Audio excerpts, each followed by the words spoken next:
आज के वीडियो में हम क्वांटम मैकेनिक्स के एक इम्पॉर्टेंट टॉपिक के बारे में बात करने वाले हैं, जो कि है हमारा हेज़ेनबर्ग uncertainty principal.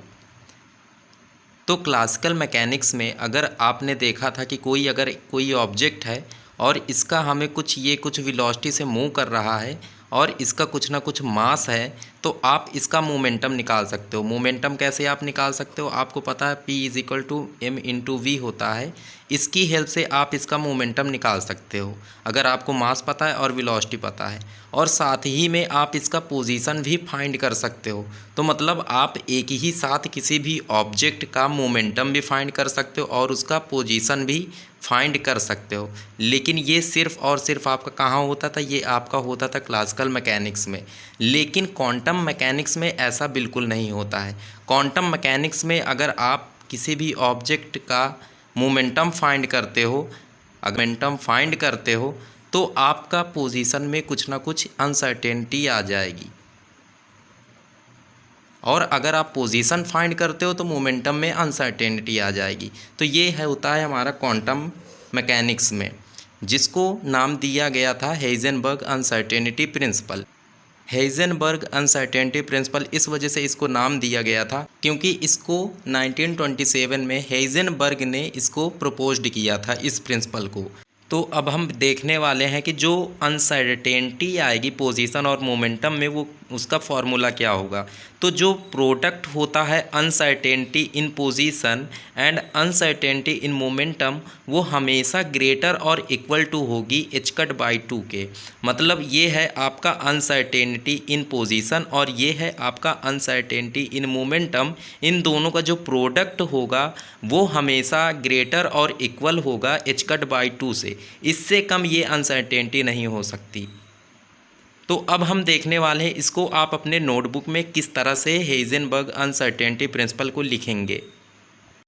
In 1927, Heisenberg proposed a very interesting principle which is known as principle of indeterminacy or the uncertainty principle।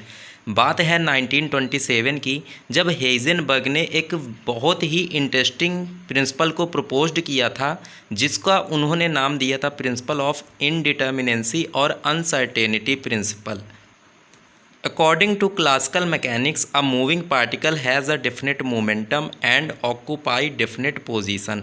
Classical mechanics में क्या होता था कि किसी भी पार्टिकल के पास एक उसका अगर वो मोशन में है और उसका कुछ मास है तो उसके पास एक डेफिनेट मोमेंटम होता है और वो कोई ना कोई पोजीशन उसकी एक होती है। And it is possible to determine both its position and momentum simultaneously. और एक ही साथ आप उसका पोजीशन और मोमेंटम, दैट मीन्स वेलोसिटी, आप निकाल सकते हो। लेकिन ये सिर्फ आपका क्लासिकल मैकेनिक्स में ही होता था। But when we talk about particles of atomic dimension, लेकिन जब हम बहुत ही एटॉमिक डायमेंशन के पार्टिकल की बात करते हैं, मतलब माइक्रोस्कोपिकली पार्टिकल की बात करते हैं, दैट मीन्स क्वांटम मैकेनिक्स की बात करते हैं, तो it is impossible to determine position and velocities simultaneously. तो यहाँ पास थोड़ा सा कठिन हो जाता है पोजीशन और वेलोसिटी को एक साथ फाइंड करना। यहाँ वेलोसिटी का मतलब है हमारा मोमेंटम।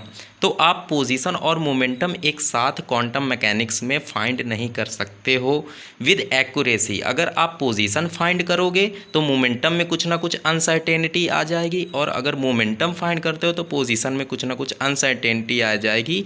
इसी वजह से इस प्रिंसिपल का नाम दिया गया है अनसर्टेनिटी प्रिंसिपल, और इसको बताया था सबसे पहले 1927 में हेज़ेनबर्ग ने। इस वजह से इसका नाम दिया गया हेज़ेनबर्ग्स अनसर्टेनिटी प्रिंसिपल। तो डेफिनेशन क्या होगी हेज़ेनबर्ग अनसर्टेनिटी प्रिंसिपल की? तो वो है Heisenberg's uncertainty principle states that the product of uncertainties in determining the position and momentum of a particle is always equal और ग्रेटर दैन h/2। इसके पहले भी हमने देख चुके हैं कि जो हमारा uncertainty in position and momentum का जो प्रोडक्ट होगा वो हमेशा इक्वल और ग्रेटर देन होगा h/2 के। यहाँ पास h क्या है? ये है आपका रिड्यूस्ड प्लैंक कांस्टेंट, जिसकी वैल्यू होती है h = h/2 पाई। ये होती है h की वैल्यू h/2 पाई। डेल्टा एक्स आपको पता ही है कि ये है आपका अनसर्टेनिटी इन पोजीशन, और जो डेल्टा पी है वो है आपका अनसर्टेनिटी इन मोमेंटम, और एच कट आपका रिड्यूस्ड प्लैंक कांस्टेंट है। इसकी कुछ वैल्यू होती है 1.05 इंटू 10⁻⁻34 जूल सेकेंड, और एच कट की जो वैल्यू होती है वो होती है h/2π। फिर हम लिखेंगे अपने नोटबुक में, the relation is universal and holds for all the canonically conjugate physical quantities. अब ये जो रिलेशन है ये यूनिवर्सल हमारा है, और ये सारे कैनोनिकल कॉन्जुगेट की जो फिजिकल क्वांटिटीज़ होती हैं उन पर ये लागू होता है। जैसे हमारा पोजीशन एंड मोमेंटम, पोजीशन और मोमेंटम पे भी ये हमारा हेज़नबर्ग अनसर्टेनिटी प्रिंसिपल वर्क करता है। पोजीशन और मोमेंटम आप एक साथ नहीं निकाल सकते हो, उनमें कुछ ना कुछ अनसर्टेनिटी आ जाएगी और उसका फॉर्मूला ये हो जाता है। वहीं हमारा एनर्जी एंड टाइम, इस पे भी हेज़नबर्ग अनसर्टेनिटी प्रिंसिपल लागू होता है, जो कि होता है delta E dot delta T is always greater और equal to the H cut by 2। वहीं जो हमारा थर्ड है वो है एंगुलर मोमेंटम एंड एंगल।